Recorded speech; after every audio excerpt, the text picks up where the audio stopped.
buenas noches, pues muchas gracias por estar aquí en este día de festejo futbolístico que hace que la ciudad esté un poco desquiciada. Entonces, de verdad, muchas gracias. Muchas gracias a Alfaguara, muchas gracias al Péndulo, muchas gracias sobre todo a mi amigo Ricardo Rafael por venir a conversar esta noche aquí con ustedes.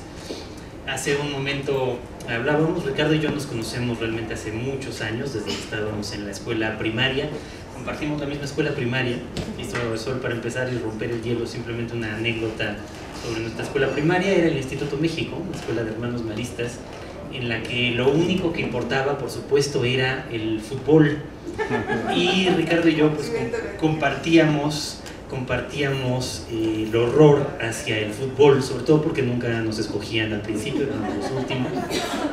Eso no quiere decir que no nos emocione el triunfo de México de hoy, pero simplemente para contarles esta peculiar relación que tengo yo, que tenemos nosotros con el fútbol, y porque estamos aquí en este día.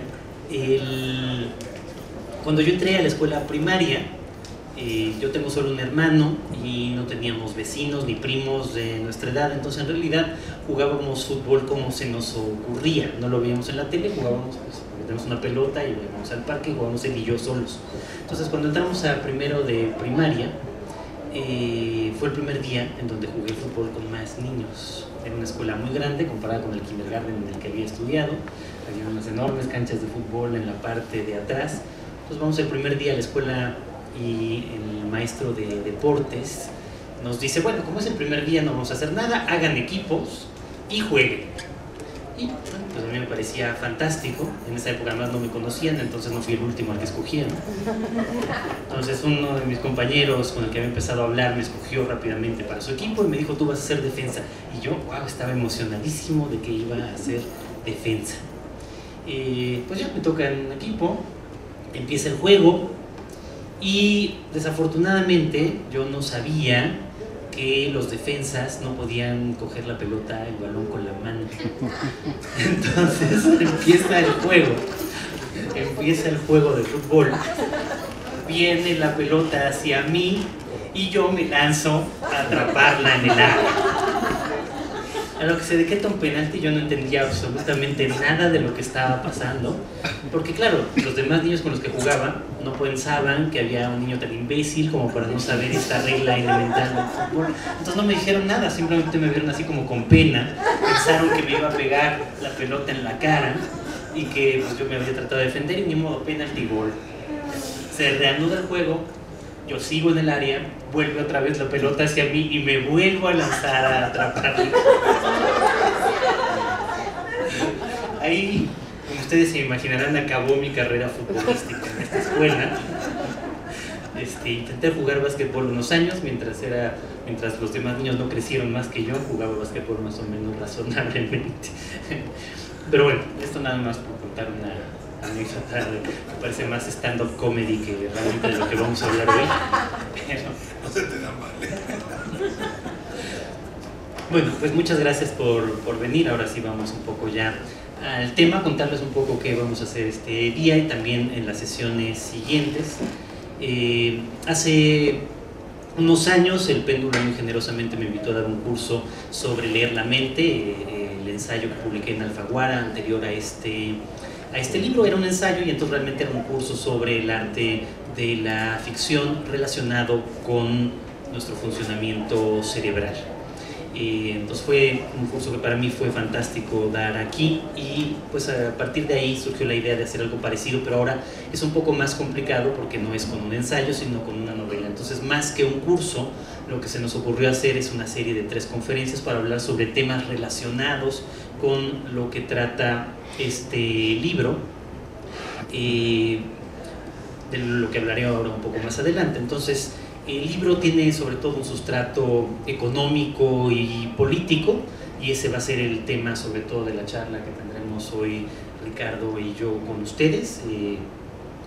El libro se centra sobre todo en la historia del capitalismo desde fines de la Segunda Guerra Mundial hasta nuestros días, digamos desde el surgimiento de las instituciones financieras de Bretton Woods en 1945-46 hasta la gran recesión que inicia en 2007-2008 y que en realidad llega hasta nuestros días porque no se ha terminado del todo, y de eso pues estaremos hablando un poco el día de hoy.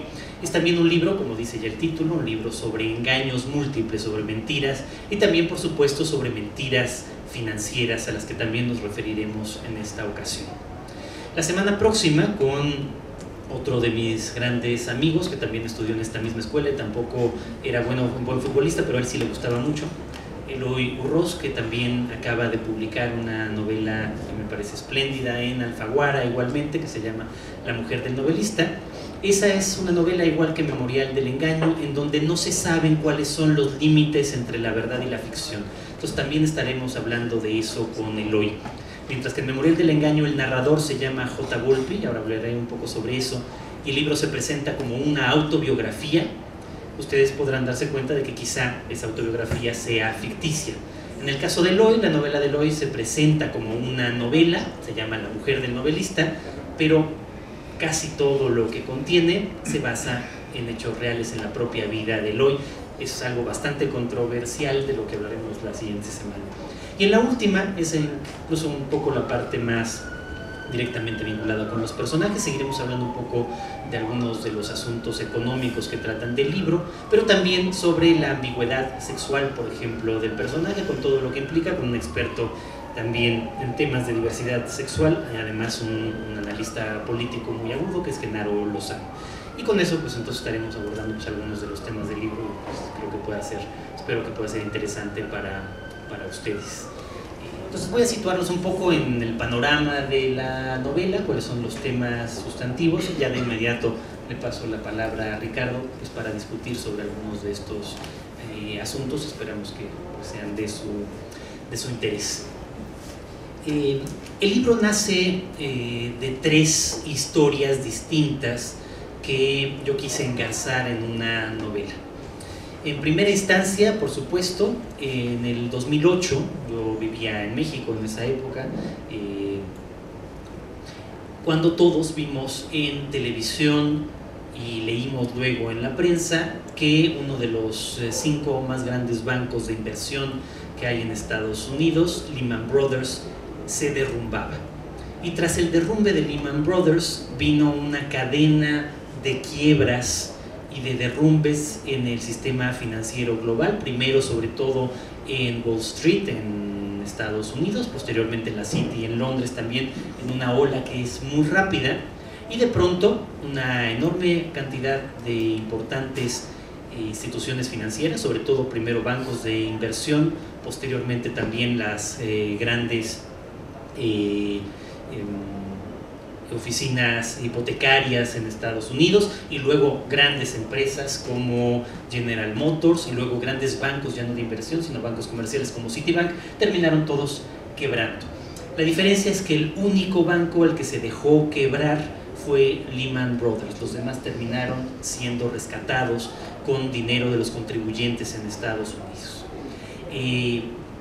A partir de ahí se vino lo que ha dado en llamarse hasta el día de hoy Gran Recesión, el momento económico más grave que ha sufrido las sociedades avanzadas desde el crash de 1929.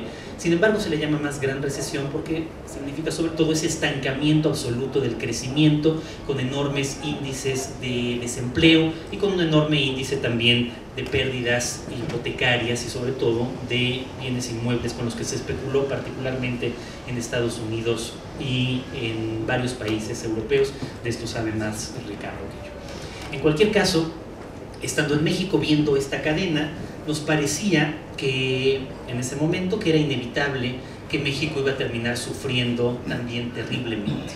Ricardo y yo, que nacimos el mismo año de 1968, pues nos ha tocado vivir al menos otras 5 crisis económicas, algunas sumamente poderosas. De la del 76 yo creo que nos acordamos poco, luego podemos hablar también de esto, aunque no los tienes tú, Ricardo. En cambio, la del 82, para mí y para mi familia, fue un cambio drástico en el nivel de vida. Mi padre es médico y siempre trabajó solo para la Seguridad Social, para el ISSSTE y para la Secretaría de Educación Pública.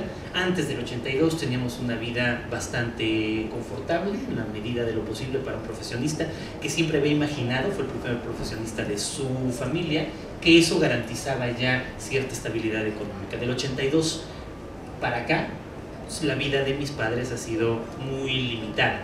Mi padre dio clases en la universidad durante 35 años y trabajó en el ISSSTE durante 30, y su pensión del ISSSTE al día de hoy es de cerca de 9,000 pesos al mes. Entonces les puede dar una idea, digamos, del cambio drástico de nivel de vida que eso significó. Entonces, cuando yo vi la crisis del 2008, también se volvió un asunto autobiográfico.